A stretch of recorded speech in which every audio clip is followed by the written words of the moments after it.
LFC, secretary tourism, ministers, Gilgit Baltistan की आवाम, rally के racers और जितने लोग यहाँ पे आए हैं सबको पाक व्हील्स की पाकिस्तान के तमाम लोगों को मेरी तरफ से सलाम पहुँचे।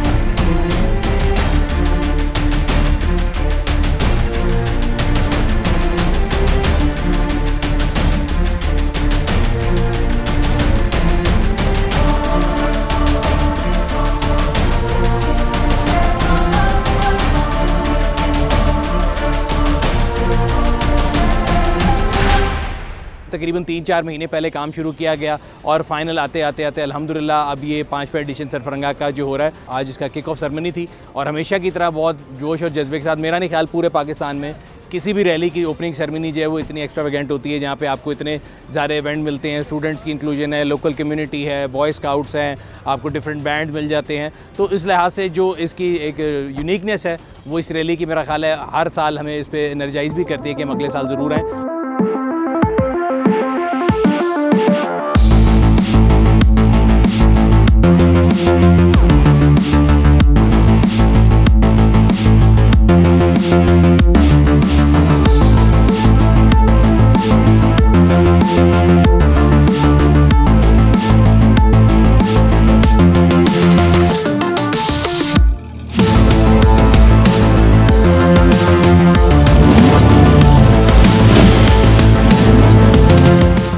जी 5वीं सरफरंगा है, चौथी मेरे लिए, एक दफ़ा नहीं आ सका था और 3 अलग कैटेगरीज़ में 3 अलग दफ़ा पोडियम्स उठाई हैं। So it is good rally for me, you can say it's lucky rally for me. Sarfaranga cold desert में ये मेरा दूसरा एक्सपीरियंस है। पिछली दफ़ा भी हिस्सा ले चुकी हूँ और अभी इस दफ़ा फिर हिस्सा ले। This is my first race as a driver. I have a Toyota Hilux competing in B stock category with all the stock changes. We're here, we've done a lot of recce's, 4-5 rounds of the track, every kind of terrain available, sand, slow, fast, great turns, a lot of tailing and then a very fast high speed patch at the end full of rocks. Very excited, haven't seen the place before, haven't also raced before and I think this will do justice to me. इसी हर साल की ना एक नई मेहनत होती है, एक नया गोल होता है, हर शुरू से आप करते हैं सेट उसको and then you take steps to achieve it. लेकिन जिस तरह पिछले साल आए थे फुल तैयारी और प्रिपरेशन के साथ आए थे, अल्हम्दुलिल्लाह इस साल भी फुल तैयारी के साथ आए हैं and we are gonna do our best. बाकी अल्लाह ताला इज़्ज़त देने वाला, अल्लाह ताला के हाथ में आ गया इंशाल्लाह। This rally is absolutely fantastic. बहुत खूबसूरत ट्रैक है, बहुत चैलेंजिंग ट्रैक है। हमने 1-2 रैकी किए हैं कल, आज हमारा क्वालिफाइंग डे है। इंशाल्लाह अल्लाह हमें कामयाब करे।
आपको तो ये तो कभी सोचना ही नहीं है कि competition is not strong enough. आपको अपना जो लोग समझते हैं ना कि सबसे वीक कंपेटिटर है, आपने उसको भी अपना सबसे स्ट्रॉन्ग कंपेटिटर है। इसमें थोड़ा सा वो अल्लाह ताला वाली बात है कि आपने तकब्बुर नहीं करना, आपने अपने आप को ना अपने ज़हन में सबसे नीचे रैंक करना है ब्रो। वो अगर आप करेंगे तो अल्लाह ताला फिर आपको थोड़े मदद करते हैं। सीनरी के अलावा ये कि यहाँ पे कंपटीशन बड़ा टफ है और मैनेजमेंट बहुत अच्छी है। पाक व्हील्स हो या डिस्ट्रिक्ट गवर्नमेंट हो, गिलगित बल्तिस्तान की गवर्नमेंट हो, इवन चीफ मिनिस्टर जो है पर्सनली इन्वॉल्व होते हैं। जो अरेंजमेंट्स हैं वो पिछली दफ़ा की तरह माशाल्लाह बिल्कुल परफेक्ट हुए हैं। ट्रैक की मार्किंग हुई है, सारी चीज़ें ऑर्गेनाइज्ड हैं। वे वेरी होपफुल कि इस साल पिछले साल की तरह बहुत अच्छा इवेंट मिलेगा। सो इस इवेंट की एक और ख़ासियत ये है कि हम जो है ना वो कोई 7-8 कपल्स कराची से आए and lot of families come here, lot of people come here. It's a great vacation destination.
इंतहाई ख़ुशी से शुक्रिया अदा करता हूँ पाक व्हील्स का, government of Gilgit Baltistan, tourism department और डिविज़नल कमिश्नर साहब का कि उनकी शब व रोज़ मशक्क़त से आज जो 5th एडिशन है बड़े सक्सेसफुल से कंक्लूड होने जा रहा है। रेसर्स ने अपने फ़न का मुज़ाहरा किया। ये इसमें हमने डिफरेंट कल्चरल जो एक्टिविटीज़ थी इस दफ़ा हमने बढ़ा दी, रॉक क्लाइंबिंग, हॉर्स रेस और ये सारा एक पैकेज था। और आज जब मैं ट्रैक पे गया तो मेरे से आगे जितनी ही प्रीपेड की गाड़ियाँ थी उसमें जो हम टॉप 4 कंटेंडर कहते थे वो चारों के चारों ट्रैक के ऊपर खड़े थे। और मैं भी जिस गाड़ी पे गया हूँ वो पहले जब आई थी तो उसका एक पहिया उतर चुका था, तो उस लिहाज से ज़रा थोड़ा कॉशियस थे। और मैंने ये देखा कि सारी गाड़ियों ने जो टाइम किया है पिछले साल से बेहतर किया है। सो उस लिहाज से अच्छा, मौसम बहुत अच्छा था सरप्राइजिंगली, वरना हमेशा होता था कि दोपहर को काफ़ी गर्मी थी, लेकिन आज बादल थे, थोड़ी हल्की बहुत बारिश भी थी, तो उसके ख्याल से मेरे ख्याल से ज़्यादा अच्छा हो गया। ओवरऑल इवेंट भी अच्छा रहा, शुक्र है कोई एक्सीडेंट नहीं है, कोई कैजुअलिटी नहीं, उस लिहाज से कोई बंदा ज़ख्मी नहीं हुआ, कोई गाड़ी का एक्सीडेंट नहीं हुआ। ब्रेक डाउन हुए वो तो हर रैली में होते हैं। सो 90 के करीब टोटल पार्टिसिपेंट थे, बड़ा अच्छा इवेंट था। और आज फाइनल जो डे है, अब उसकी क्लोजिंग सेरेमनी पे हम लोग खड़े हैं और अब देखेंगे जो लोग आए हैं। अगेन मैं हमेशा ये बात करता हूँ, वो लोग जो हमसे पूछते हैं कि जी हमें बता दें कौन जीता, अक्सर लोगों का ख्याल ये होता है कि ए प्रीपेड या जो टॉप कैटेगरी वो जीता। मैं ये कहता हूँ कि जिन लोगों ने पार्टिसिपेट किया वो सब जीते हैं, because on average everybody has driven at least 1400 kilometres to attend this rally and make this event successful event. And जितने लोग हम यहाँ पे हैं, हम सारे हमेशा से जब भी जाते हैं तो हम जीबी के ब्रांड एम्बेसडर बन के जाते हैं and we wish them good luck. और ख़ास तौर पे जीबी गवर्नमेंट, इनके टूरिज़म, सेक्रेटरी टूरिज़म जितने हैं, जितने डिपार्टमेंट हैं जिनकी वजह से हम लोग ये सारे जो है ना पहाड़ों पे और उन सड़कों पे आते हैं, वो टूरिज़म पुलिस हो, FW हो, अभी कभी लैंडस्लाइड होती है कुछ, तो उन सब की जो है ना मेरे ख्याल से एफर्ट्स बहुत ज़्यादा ज़रूरी हैं। इसी तरह जो हमारी टीम है रेस की जो टाइम करती है, या फयाज साहब वगैरह जो रेस कराते हैं, बिकॉज सारा पेन जो है वो लेते हैं, तो उन सब को भी ज़रूर हमें क्रेडिट देना चाहिए। And I would like to thank everybody, each and everybody who came here all the way from the media team, press वाले लोग, जितने लोग भी आए, मैं सबका शुक्रिया अदा करता हूँ। ये मेरा पहली बार सफरंगा डेजर्ट रैली में एक्सपीरियंस है। अल्हम्दुलिल्लाह I have come first. The track was really challenging and competitive. It has all the mix of all the terrains. I think I'm very lucky because I was competing with all the senior racers. So it took me 21 years to complete this journey and come to the podium. Alhamdulillah. Alhamdulillah, Allah Malik hai. We were able to achieve first position in the B stock category. We recommend everyone to attempt the Sarfranga Rally. It's a very beautiful track and it's an amazing experience to race here. Thank you so much, Sarfranga Cold Desert 2023. Today I've got the title of champion of the champions Sarfranga by winning 2 rally into first position and 1 into third position. So I'm very happy for this big achievement and a new introduction of encouraging the racers, the motorsports community in Pakistan. Thank you. मेरी category B pro category में मैंने race की है जी और अल्हम्दुलिल्लाह दूसरी position मैंने यहाँ इस साल हासिल की है। जिस तरह एक 200 किलोमीटर्स 250 किलोमीटर्स की जो रेस होती है, बिल्कुल उसी तरह इसका थ्रिल, इसका जो सस्पेंस है, ये बिल्कुल उसी तरह ही होता है। और रेस डे में आज स्पेशली जो प्रिपेयर्ड कैटेगरी की गाड़ियाँ थी उनमें ज़रा ज़्यादा ब्रेकडाउन्स देखने को मिले हैं और स्टॉक की गाड़ियों में कम थे, बट ओवरऑल रिजल्ट्स माशाल्लाह बड़े अच्छे रहे हैं। पोडियम्स कोई भी खाली नहीं रहा, सारे पोडियम्स माशाल्लाह फिल हुए हैं। तो I think it's a great success for the Pak wheels and for the racing fraternity and the GB as well. मैं पिछले 5 साल से सरफरंगा आ रहा हूँ और ये मेरा फेवरेट ट्रैक है क्योंकि 2017 से हमने ये शुरू किया जब 35 किलोमीटर की रेस थी और आज अल्हम्दुलिल्लाह ये 80 किलोमीटर के लगभग पहुँची हुई है। सर ट्रैक बहुत अच्छा है, इंतज़ामात यहाँ के बहुत अच्छे हैं पाक व्हील के, और ख़ास तौर पे यहाँ पे जो ट्रैक की मार्किंग की जाती है उसकी जितनी तारीफ़ की जाए कम है। I can only say the beauty of Pakistan's landscape is only matched by the beauty of the hearts and minds of the people here. It's amazing to be here. Thank you so much. खाली हाथ वापस जा रहे हैं, लेकिन बहुत सारा यहाँ का प्यार, बहुत सारी दुआएं और बहुत सारा फन लेके वापस जा रहे हैं। Will be back next year इंशाल्लाह। जिसने आज अच्छी चलाई, जिसने तेज़ चलाई, जिसकी गाड़ी प्रिपेयर्ड थी, वो डिजर्विंग विनर है। जिन्होंने नहीं किया, good luck for next time, come back, race again and prove you're better than the others. That is racing. Posting time is racing, not hoping the others don't do well. So we'll be back and we'll race hard. Pakistan Zindabad.